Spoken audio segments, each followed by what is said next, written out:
तो इधर देखो बेटा, कल अपन ने कुछ धातुओं की HCl से अभिक्रिया करवाई थी, ठीक है। वो चारों रिएक्शन लिख लिए थे ना। वो रिएक्शन लिखने के बाद लाइन छोड़ो और कुछ लिखना है जो लिखो बेटा। लिखो इन धातुओं में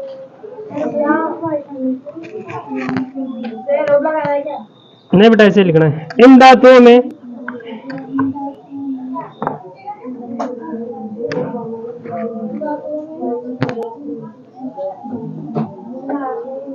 मैग्नीशियम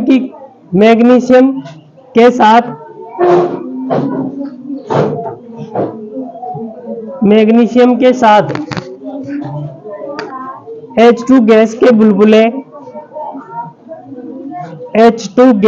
बुलबुले बनने की दर सर्वाधिक है। बुलबुले बनने की दर सर्वाधिक है।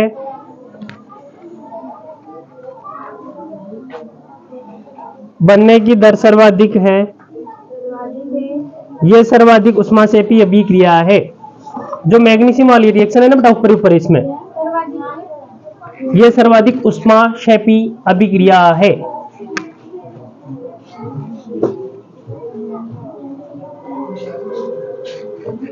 यह सर्वाधिक उष्माक्षेपी अभिक्रिया है। कौन सी रिएक्शन बेटा? पहली है ना। अब इसमें जो हाइड्रोजन गैस के बुलबुले सबसे ज्यादा बन रहे हैं किसके अंदर बेटा? मैग्नीशियम की जब HCl से क्रिया करवा रहे हैं, ठीक है। तो सबसे अधिक अभिक्रियाशील कौन सी? ये सर्वाधिक उष्माक्षेपी अभिक्रिया कौन सी है बेटा? ये। तो सबसे अधिक क्रियाशील धातु भी कौन सी होगी? ये, ठीक है ना। तो पैराग्राफ चेंज करके एक चीज और लिखो इन धातुओं की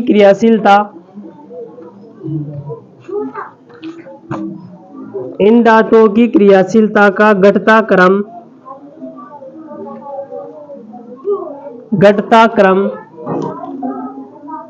निम्न है।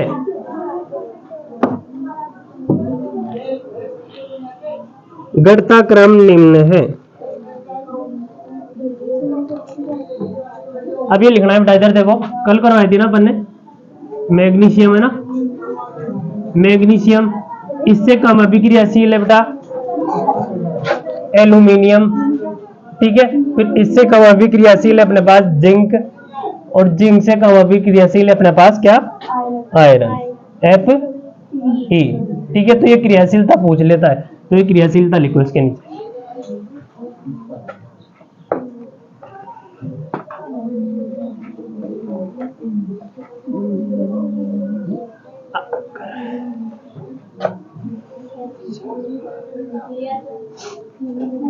अब मैंने यहाँ पे लिखवाया है कि धातुओं की क्रियाशीलता का घटता क्रम।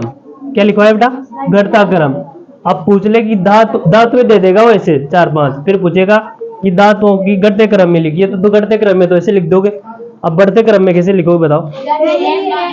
पहले आयरन को लिखूंगा सबसे पहले, है ना, Fe, ठीक है। अब इस प्रकार से, है ना। फिर इधर उल्टा जिंक, ठीक है। फिर एल्यूमिनियम और फिर मैग्नीशियम। आ गया ना समझ में? घटता पूछे तो ये लिखना है और बढ़ता पूछे तो ये लिखना है। तो दोनों लिखना कोई जरूरी नहीं है, समझ जाओगे ना सब। अब ये वाली हेडिंग किस पेन से थी?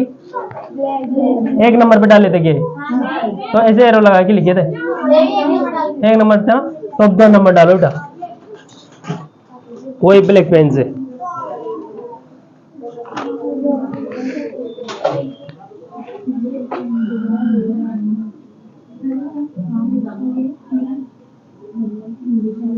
कॉपर की HCl से क्रिया।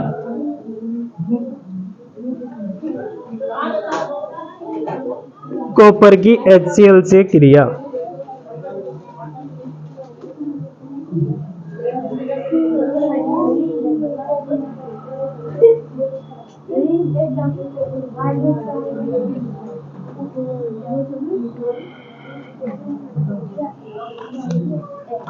अब इधर देखो बेटा, अपन ने कल एक फॉर्मेट लिखा था यहाँ पे, धातुओं की HCl से अभिक्रिया करवाए थे ना, ठीक है। तो क्या लिखा था अपन ने, धातु लिखा था, फिर तनु अम्ल लिखा था। क्या लिखा था बेटा, तनु अम्ल। तनु अम्ल का मतलब समझाते हैं अपन, क्या है, अम्ल को काम में लेंगे तो किसमें, पानी में मिलाकर ही काम में लेते हैं, ठीक है। लेकिन एक कॉपर ऐसी धातु है जो तनु अम्ल से अभिक्रिया नहीं करता बेटा, तो ये तनु अम्ल से अभिक्रिया नहीं करता है, तो इसको क्या करते हैं, सांद्र HCl से अभिक्रिया करवाएंगे। किससे, सांद्र, यानी उसमें पानी नहीं मिलाएंगे अम्ल के अंदर, फिर कॉपर क्रिया करेगा, ठीक है। बनाएगा वही, क्या बनाएगा, जो वो बना रहे थे, ठीक है। लिखो बेटा इसमें, कॉपर, नीचे से लिखो कॉपर तनु अम्ल से, तनु HCl लिखो, तनु HCl से कोई क्रिया नहीं करता है, तनु HCl से कोई क्रिया नहीं करता है, तनु HCl से कोई क्रिया नहीं करता है, लेकिन सांद्र HCl से, सांद्र HCl से करता है, करता है, बस। ये कॉपर है बेटा, ना सूत्र तो दोनों का सेम ही रहेगा, चाहे सांद्र हो चाहे तनु हो, ठीक है बेटा। क्या बनेगा, कॉपर प्लस H2, उतारो बेटा।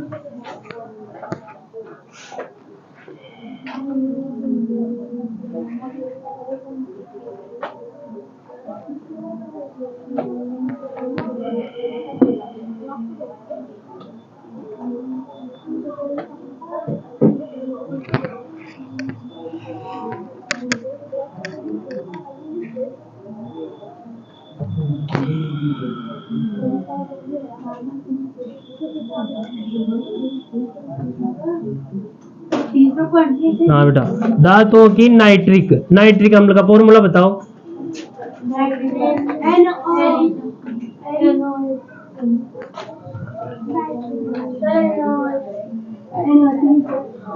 क्या है बेटा, यही क्या, उतारो तो ये।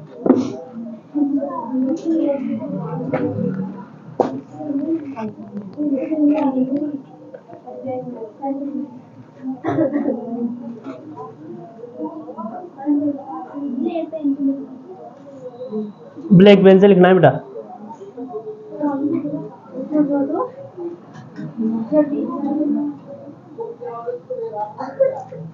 नाइट्रेट पर कितना चार्ज होता है रे,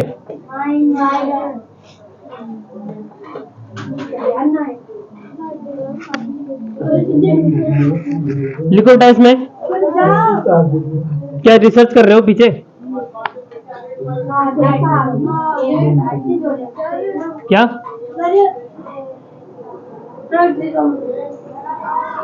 क्या हुआ, नाइट्रेट तो बेटा अगर वो आयनों में बढ़ते हैं तो NO3 माइनस होता है, वो तो नाइट्रेट आयन है। अगर आयनों में पूछे तो मैं पूछूं कि HNO3 नाइट्रिक अम्ल है, इसको आयनों में तोड़े तो क्या बनेगा, H प्लस और NO3 माइनस। ये डाल लिया ना बेटा, इसमें लिखो, लिखो जब धातुएं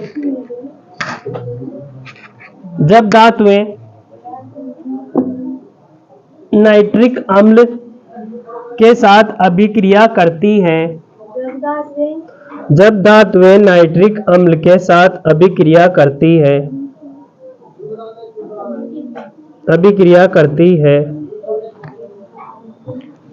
तब हाइड्रोजन गैस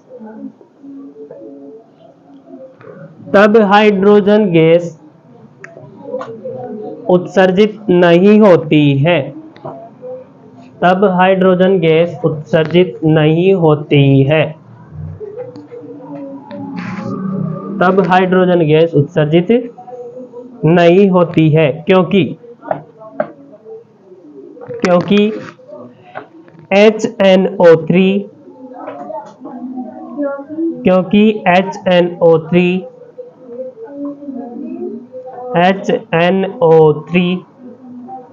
एक प्रबल ऑक्सीकारक होता है, एक प्रबल ऑक्सीकारक होता है, ऑक्सीय कारक होता है जो उत्पन्न हाइड्रोजन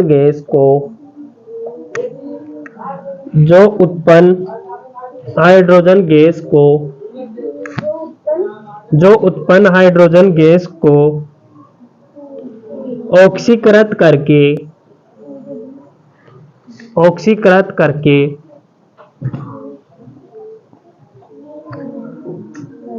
जल में परिवर्तित कर देता है।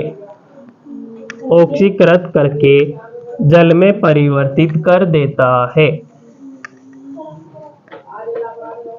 जल में परिवर्तित कर देता है। लिख लिया। एवं स्वयं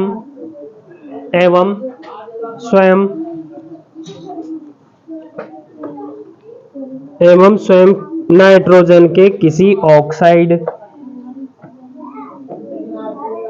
एवं स्वयं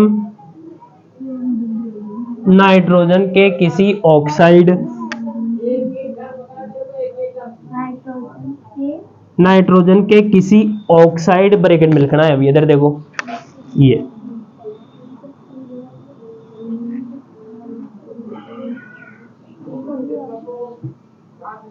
लिख लो बेटा।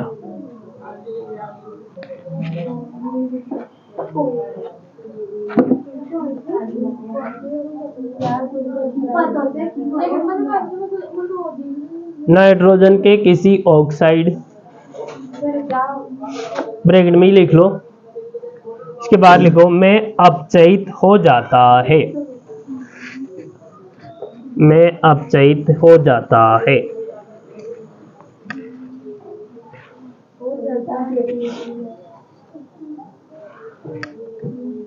हो जाता है। इधर देखो बेटा, अपन धातुओं की किससे अभिक्रिया करवा रहे? अम्लों से। किसे करवा कर रहे हैं बेटा? अम्ल से। तो कल अपन ने ये फॉर्मेट था अपना, कुछ धातुओं की HCl से, ऊपर सबसे पहले हेडिंग अपनी क्या थी? धातुओं की अम्लों से अभिक्रिया। ठीक है, तो अपन ने कुछ धातुओं की HCl से अभिक्रिया करवाई थी। ये इन धातुओं की अभिक्रिया करवाई थी, तो वही लवण और हाइड्रोजन गैस बन रही थी ना बेटा। ठीक है, इसके बाद में जो चार धातु हैं, इन चार धातुओं की जो क्रिया करवाई थी वो करवाई थी अपन ने तनु HCl से अभिक्रिया। किसे करवाई थी? तनु HCl से। इसके बाद में अपन ये कॉपर की अभिक्रिया करवाते हैं अगर तनु HCl से, तो कोई क्रिया नहीं होती है। ठीक है, तो इसलिए अपन ये जो HCl लेंगे वो कैसा लेंगे? सांद्र। कैसा लेंगे बेटा? सांद्र। फिर ये कॉपर ये सांद्र HCl से अभिक्रिया करेगा और वही लवण और हाइड्रोजन गैस बनाएगा। ठीक है, तो यानी कहने का मतलब जो अम्ल है वो धातुओं से अभिक्रिया करके लवण और हाइड्रोजन गैस ही बना रहा है ना। ठीक है, लेकिन धातु नाइट्रिक अम्ल, अब ये भी अम्लीय है ना, ये भी अम्लीय है, लेकिन ये HNO3 के साथ धातुएं अभिक्रिया नहीं करती है। क्यों नहीं करती है? क्योंकि जो HNO3 होता है बेटा, ये प्रबल ऑक्सीकारक है। प्रबल ऑक्सीकारक का मतलब जो किसी का ऑक्सीकरण कर दे। क्या कर दे? किसी को ऑक्सीकरण कर दे, यानी किसी में ऑक्सीजन जोड़ दे। ठीक है बेटा, प्रबल ऑक्सीकारक होने की वजह से ये क्या करेगा? जो हाइड्रोजन गैस बन रही थी ना, उस हाइड्रोजन गैस में ऑक्सीजन जोड़ देगा। अब ऑक्सीजन जैसे ही जुड़ेगा तो क्या बन जाएगा? जल बन जाएगा। और स्वयं अब ये क्या करेगा बेटा? इसमें ऑक्सीजन जोड़कर स्वयं क्या हो जाएगा? लवण की जगह, लवण बन रहा था ना एक, वो लवण की जगह या तो N2O बना लेगा, ठीक है, या फिर NO बना लेगा, या फिर NO2 बना लेगा। तो अपनी रिएक्शन नहीं है, बस ये कारण ही याद रखना है। क्या भाई? जो HNO3 होता है वो धातुओं से अभिक्रिया नहीं करता है, बल्कि क्या करता है? ये प्रबल ऑक्सीकारक होने की वजह से बनने वाली हाइड्रोजन गैस को ऑक्सीकृत करके जल में परिवर्तित कर देता है, तथा स्वयं क्या करता है? N2O या NO या NO2 में क्या हो जाता है? अपचयित हो जाता है। ठीक है, अब दो धातुएं जिससे ये HNO3 है बेटा, ये अभिक्रिया करके वही लवण और हाइड्रोजन देगा। वो दोनों कौन कौन सी है? जो HNO3 से अभिक्रिया करके लवण और हाइड्रोजन गैस देती है। एक तो है बेटा मैग्नीशियम और एक है मैग्नीज। तो उसकी अपन रिएक्शन लिखेंगे। अब पैराग्राफ चेंज करके लिखो, पैराग्राफ चेंज करके लिखो। लेकिन मैग्नीशियम ब्रैकेट में Mg भी लिख लेना, प्रतीक भी लिख लो इनके। एवं मैग्नीज मैग्नीज का प्रतीक क्या होता है बेटा? वहां परमाणु क्रमांक तो 25 होता है, और प्रतीक क्या होता है इसका? एम। मैग्नीशियम का Mn क्या होता है? Mn। तो ब्रैकेट में लिख लो Mn मैग्नीज। अति तनु HNO3 से क्रिया करके, अति तनु यानी बहुत सारा, इसमें क्या करना पड़ेगा अपन को? जल मिलाना पड़ेगा, ठीक है। अति तनु HNO3 से क्रिया करके H2 गैस देते हैं, H2 गैस देते हैं।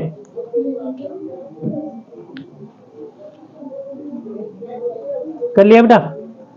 अब इधर देखो, अब रिएक्शन बता दोगे ना तुम, बनेगा वही लवण और हाइड्रोजन गैस, ठीक है। अब देखो इसमें भी क्या ले रहे हैं, यानी HNO3 के अंदर बहुत सारा क्या मिला रहे? जल मिला रहे, तब ये भी क्रिया करवा रही है दोनों। अगर ये भी अगर सांद्री हो तो सांद्र से कोई क्रिया नहीं करेगी, ठीक है बेटा। इधर देखो, एक तो है मैग्नीशियम, कौन सी है? मैग्नीशियम, ठीक है। किससे भी क्रिया करवाएंगे बेटा? HNO3 से। किससे करवाएंगे? HNO3 से, ठीक है। एक तो क्या बनेगा बेटा? H2।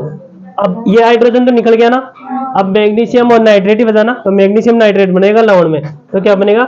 MgNO3 bracket 2। उतारो बेटा रिएक्शन।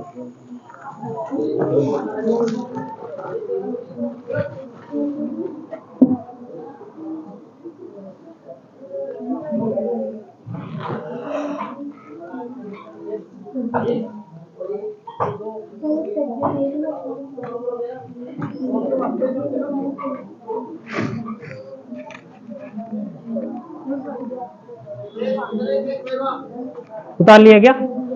अब इधर देखो बेटा, अब मैग्नीज की करवाते हैं। दोनों का नाम लिखा था ना अपने, एक है मैग्नीज Mn प्लस HNO3, ठीक है। एरो क्या बनेगा? इसमें भी +2 होता है मैग्नीज पर, है ना।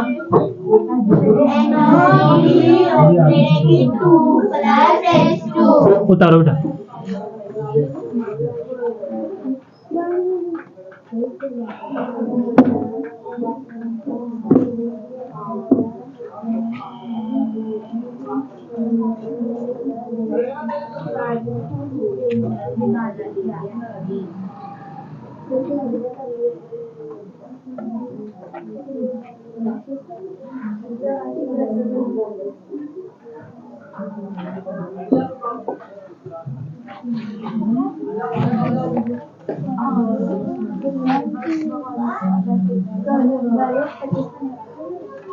अभी अपना तीसरा पॉइंट हो गया था ना।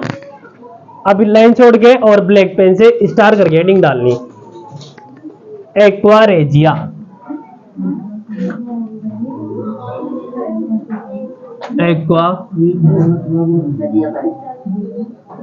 एक्वारेजिया,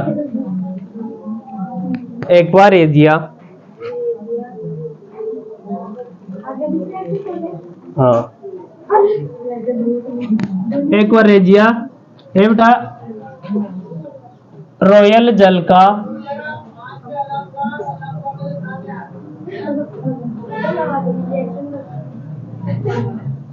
का लैटिन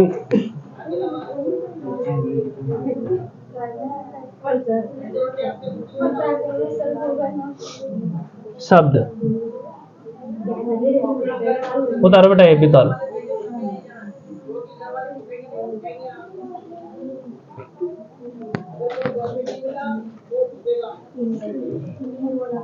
ये लैटिन शब्द लिख रखा है ना, शब्द से कंफ्यूज हो गए तो सबसे बढ़िया एक्वारेजिया क्या है? रॉयल जल का क्या है? लैटिन नाम है। शब्द की जगह नाम कर लो, तो शब्द भी लिख लिया तो अब लिख लगा के नाम भी लिख लो, दोनों ही लिख लो।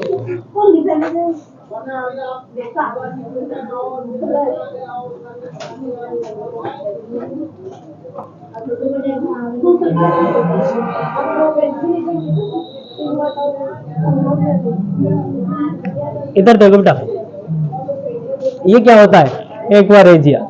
इधर देखो, ये एक मिश्रण होता है।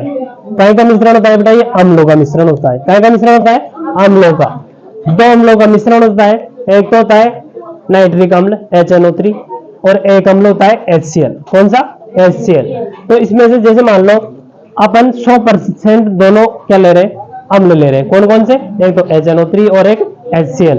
तो इसमें से जो HCl है बेटा, कौन सा, HCl लेना पड़ेगा अपन को 3%, सॉरी 75%। ठीक है, कितना परसेंट, 75%। और 25% अपन को क्या लेना पड़ेगा, HNO3। ठीक है, इधर देखो, जैसे मैं मानू कि HCl है, क्या है बेटा, HCl, ये दोनों का मिश्रण है ना, प्लस किसका, HNO3 का, ये दोनों का मिश्रण है। ठीक है, तो इसका तो अनुपात 3, ठीक है, 3:1 हो गया ना, समझ में आ गया। 3 भाग तो किसके, HCl के, और HNO3 का कितना भाग, 1 भाग, हो गया ना। तो मतलब 75% ये हो गया और 25% ये हो गया। तो ये दोनों का जो मिश्रण होता है वो क्या कहलाता है बेटा, एक्वारेजिया। तो लिखो इसमें, लिखो यह 3:, ये ऐसे लिखना, ये 3 ये अनुपात का 1 के अनुपात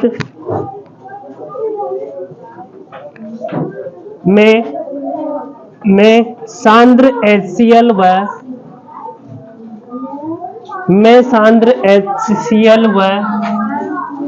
सांद्र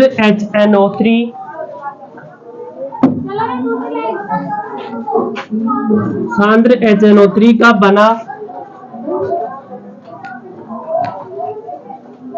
बना मिश्रण होता है,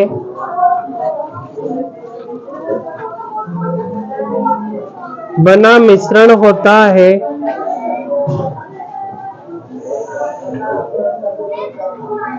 पैराग्राफ चेंज करके लिखो, यह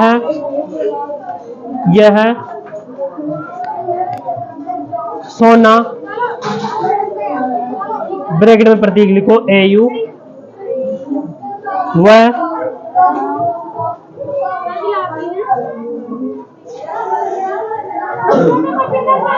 वह प्लेटिनम,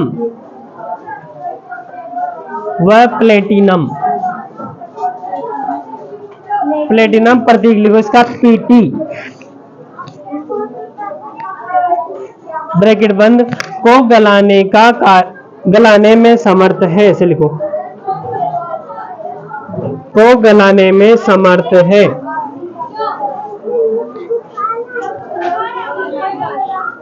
को गलाने में समर्थ है, लिख लिया।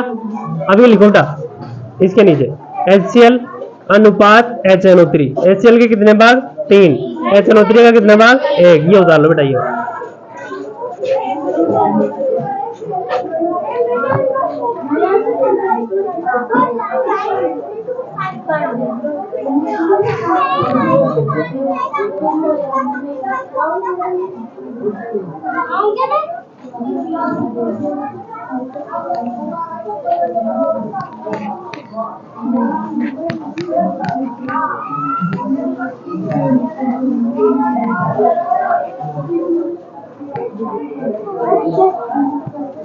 अब 4 नंबर पे हेडिंग डालो ब्लैक पेन से।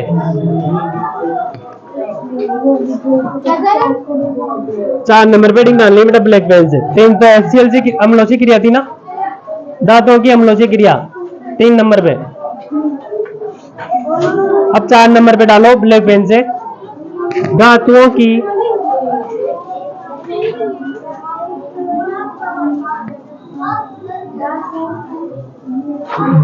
की धातु लवणों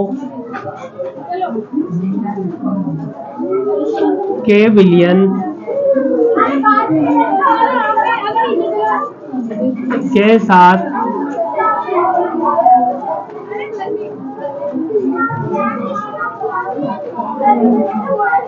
क्रिया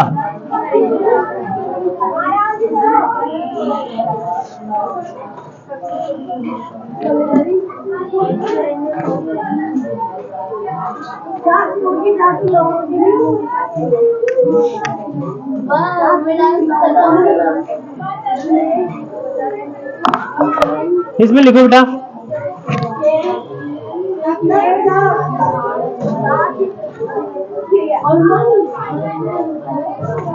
लिखो इसमें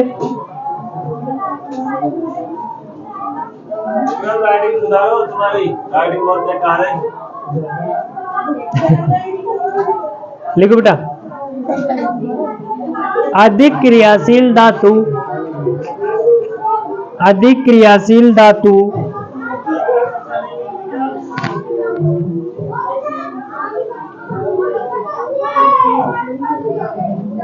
अधिक क्रियाशील धातु अपने से कम, अपने से कम अधिक क्रियाशील धातु अपने से कम क्रियाशील धातु, अपने से कम क्रियाशील धातु को उसके लवण के विलयन से, धातु को उसके लवण के विलयन से, उसके लवण के विलयन से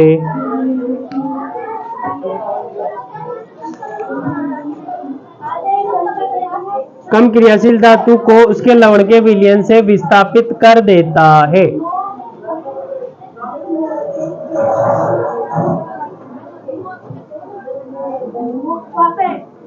विस्थापित कर देता है। कर लिया बेटा?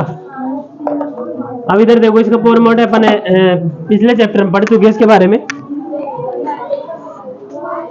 इधर देखो बेटा सबसे पहले धातु, कोई धातु है बेटा जिसका नाम क्या है बेटा ए, क्या है ए, ठीक है।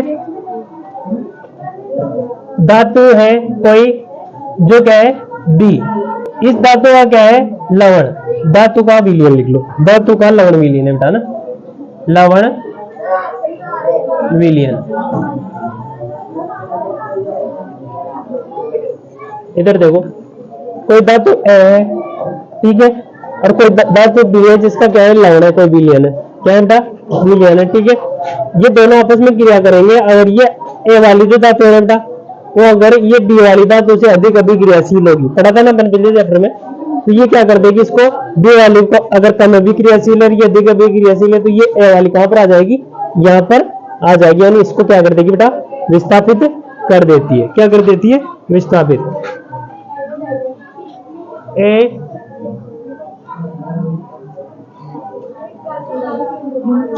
धातु ए का लवण, धातु ए का लवण बन जाएगा ना अभी, अगर ये इसको बी वाले को विस्थापित कर देगी तो, ठीक है। प्लस और क्या बनेगा, धातु बी को अलग कर देगी, क्या कर देगी धातु बी को अलग। ये फॉर्मेट लिखो बेटा।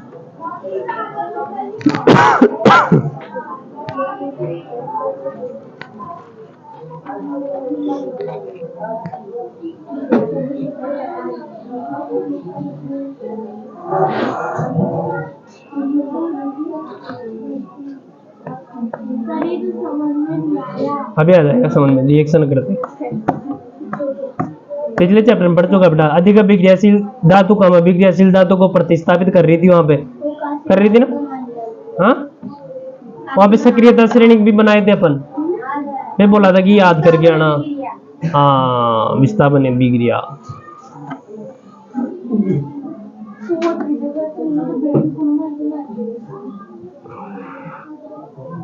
उतार लिया गया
इधर देखो, कोई धातु लवण है, ठीक है, कॉपर सल्फेट का।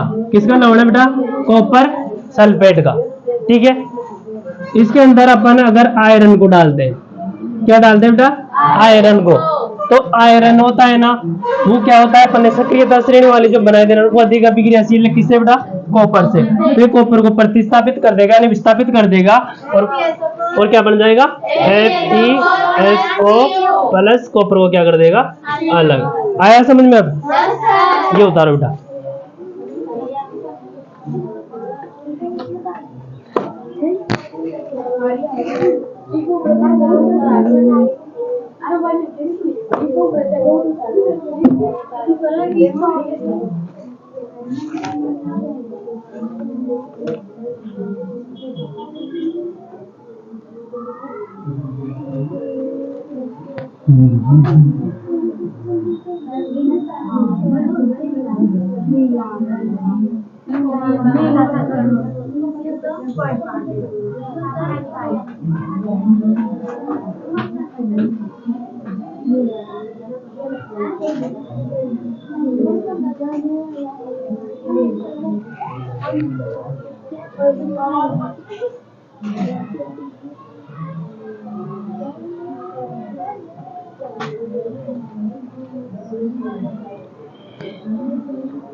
कर लिया क्या?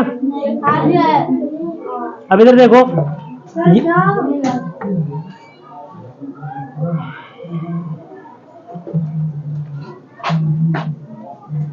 ये रिएक्शन है FeSO4। पहले तो ये समझो, दो पात्र बेटा, क्या है? दो पात्र, ठीक है। इस पात्र के अंदर कॉपर सल्फेट का विलयन भरा हुआ है बेटा। किसका विलयन भरा हुआ है? कॉपर सल्फेट का, ठीक है। अब इसके अंदर में एक लोहे की कील यानी आयरन की कील क्या कर देता हूं बेटा? डाल देता हूं, ठीक है। डाल दिया। अब डालने के बाद क्या होगा बेटा? कॉपर कम अभिक्रियाशील है किससे? आयरन से। तो ये कॉपर को क्या कर देगा? विस्थापित कर देगा, ठीक है। विस्थापित करके कॉपर तो क्या हो जाएगा बेटा? नीचे जम जाएगा। क्या हो जाएगा? नीचे जम जाएगा। और ठीक है, कॉपर क्या हो जाएगा? अब कॉपर तो नीचे जम जाएगा, और किसका विलयन बढ़ जाएगा? ये FeSO4 का। तो पहले ये जो रंग था बेटा, ये कॉपर सल्फेट का, वो कैसा रंग था? नीला। लेकिन अब आयरन सल्फेट का विलयन बढ़ने के बाद कैसा हो गया? थोड़ा फीका रंग हो गया। क्यों? क्योंकि कॉपर क्या हो गया? इसमें से विस्थापित हो गया, ठीक है। अब बात आती है इस पात्र के अंदर। कौन से पात्र में? इस वाले पात्र में। इस वाले पात्र में बेटा मैं ले रहा हूं आयरन सल्फेट का विलयन। किसका? FeSO4। और इसके अंदर में लटका रहा हूं एक कील या तार, ठीक है। ये किसका है बेटा? ये है कॉपर का। किसका है? कॉपर का। अब क्या होगा बताओ? कोई रिएक्शन नहीं होगी। तो मैं क्या लिखूंगा यहाँ पे? Plus Cu arrow, no reaction. हाँ, ये तो लिख लिया ना। अब इसके नीचे लिखो पहले कुछ। कौन सा चेंज ही नहीं होगा ना? ऐसा कैसे रहेगा? इसका जो FeSO4 का वही फीका रंग है ना, तो फीका ही रहेगा, ठीक है। कोई चेंजेस नहीं होगा। अरे उतारना नहीं है, लिखना है पहले। लिखो, इस अभिक्रिया से मैं बोला था ना, उतारना नहीं बोला था ना, लिखो, इस अभिक्रिया से स्पष्ट होता है कि इस अभिक्रिया से स्पष्ट होता है कि एफ ही ना नीचे से लिखना है। इस अभिक्रिया से स्पष्ट होता है कि एफ ई सी यू से अधिक क्रियाशील है। स्पष्ट होता है कि आयरन कॉपर से अधिक क्रियाशील तत्व है। लिख लिया? पैराग्राफ चेंज करके लिखो। इसकी विपरीत अभिक्रिया संभव नहीं है। इसकी विपरीत अभिक्रिया संभव नहीं है। अभिक्रिया संभव नहीं है।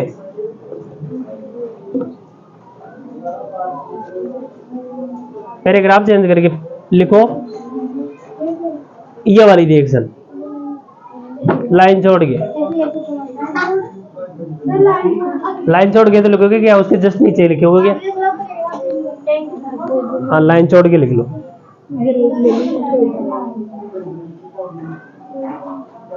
लिखन है ये काय रफा में लिख लो काय में सही विकास लेके कॉपी में कशी विकास लेके ओळ गयो वो यूट्यूब बटन डे विकास के जो ओटे पाचा हो जो। अरे भाई काम दे हो जो विकास रहा चक्राम ताई को और लॉस कर रहे जी बेक में कर भी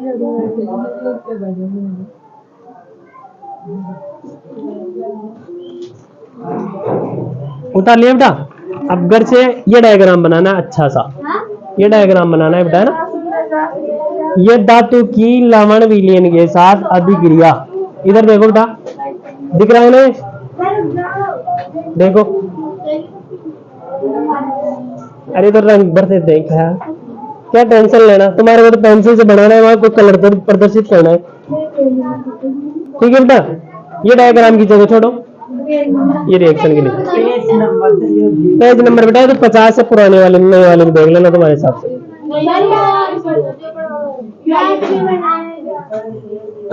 हाथ नहीं बनाना, ऊपर ऊपर का बनाना है। ठीक है,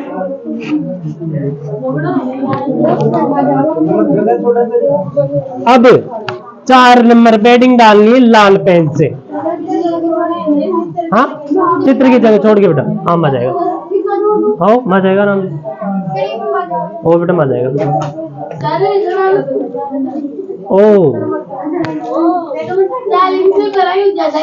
मजा आएगा। लो फिर इधर देखो, अपन इतनी देर से धातुओं के क्या पढ़ रहे थे? रासायनिक गुण। क्या पढ़ रहे थे? धातुओं के रासायनिक गुण। अब अपन आज क्या पढ़ेंगे? धातुओं के भौतिक गुण तो पढ़ चुके। क्या यार रोहित, अधातुओं के रासायनिक गुण पढ़ेंगे आज। क्या पढ़ेंगे? अधातुओं के रासायनिक गुण। तो 4 नंबर पेडिंग डालो बेटा लाल पेन से।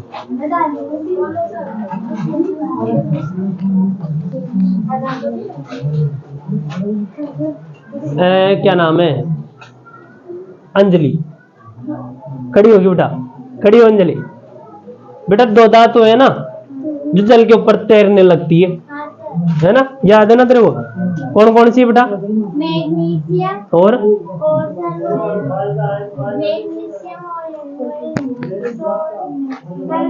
एल्यूमिनियम, दोनों ही है ना? सही है क्या? तो कैल्शियम है क्या? अच्छा, तो मैग्नीशियम और कैल्शियम ये दोनों धातुएं क्या करती है बेटा? जल के ऊपर तैरने लगती है। ठीक है, तो जो मैग्नीशियम है ना बेटा, उसकी कौन से जल से अभिक्रिया करवाते हैं अपन? गर्म जल से। और इसके पहले क्या पूछा था अभी में? कैल्शियम, उसकी ठंडे जल से। बैठ जा। पढ़ती है बेटा तू घर पे जाके डेली? नहीं पढ़ती? अच्छा, कल का याद रह गया, लेकिन तुम्हारे को तो कल का भी याद नहीं है, नहीं है ना? कौन डाल लिए क्या? अधातुओं के रासायनिक गुण।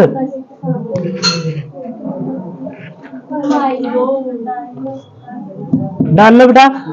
अधातुओं के रासायनिक गुण, इसके अंदर भी तुम्हारे को ए पॉइंट डालना है।